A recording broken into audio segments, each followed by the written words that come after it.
পশ্চিম দিকে পাও দেওয়া যাবে কিনা ভাইয়ের প্রশ্ন করেছেন। পশ্চিম দিকে পাও দেওয়া ভাই কোনো হাদিসে নিষেধ আসে নাই যে পশ্চিম দিকে পাও দেওয়া যাবে না, কিন্তু একটা জিনিস মনে রাখতে হবে যে কেবলাকে সম্মান করতে হবে, কাবাকে সম্মান করা জরুরি। কোনো কোনো হাদিসে আসছে কাবার দিকে ফিরে পেশাব করা নিষেধ, পায়খানা করা নিষেধ, থুতু ফেলা নিষেধ। এগুলো কেন নিষেধ? কারণ কাবাকে কি করতে হবে?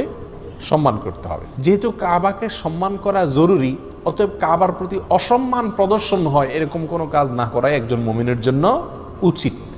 আর কোনো আচরণকে সম্মানজনক বা অসম্মানজনক মনে করা না করা, এটা নিতান্তই একটা পারিভাষিক বা সামাজিক বিষয়। আপনি ফিলিপাইনিদেরকে দেখবেন, ফিলিপাইনিরা যখন কথা বলে তো এরকম করে, দেখছেন? আপনি যদি জিজ্ঞেস করছেন খানা খাইছো, তো বলবে মানে খাইছি।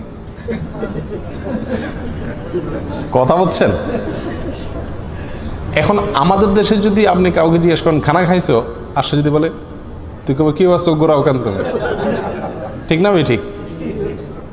তো সম্মান দেখানো আর অসম্মান করা, কিসে সম্মান দেখানো হয়, কিসে অসম্মান করা হয়, কোন আচরণটাতে সম্মান দেখানো হয়, কোন আচরণটাতে অসম্মান দেখানো হয়, এই জিনিসটা নিতান্তই একটা সামাজিক বিষয়। এক এক সমাজে এক এক ধরনের আচরণকে মানুষ সম্মানজনক মনে করে, আবার এক ধরনের আচরণকে অসম্মানজনক মনে করে।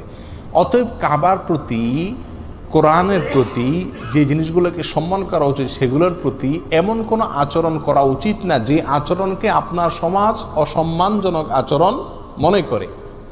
আবার এমন আচরণ করা দোষণীয় নয় যেটাকে আপনার সমাজ অসম্মান মনে করে না। আরবের লোকেরা একে অন্যের দিকে পাও লম্বা করে বসলেও এটাকে দোষের মনে করে না। এমনকি পাও দিয়ে যদি লাথি লাগে তাও এটাকে দোষের কিছু মনে করে না।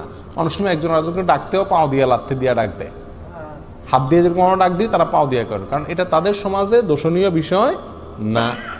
বিধায় এখানে কাবার দিকে যদি কেউ পাও লম্বা করে বসে তাহলে এটা দোষণীয় হবে না।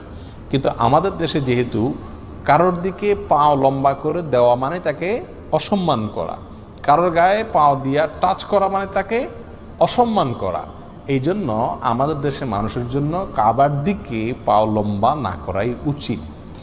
কারণ এটা আমাদের দেশে অসম্মানের একটা প্রতীক, অসম্মানজনক একটা আচরণ। আল্লাহু আলাম।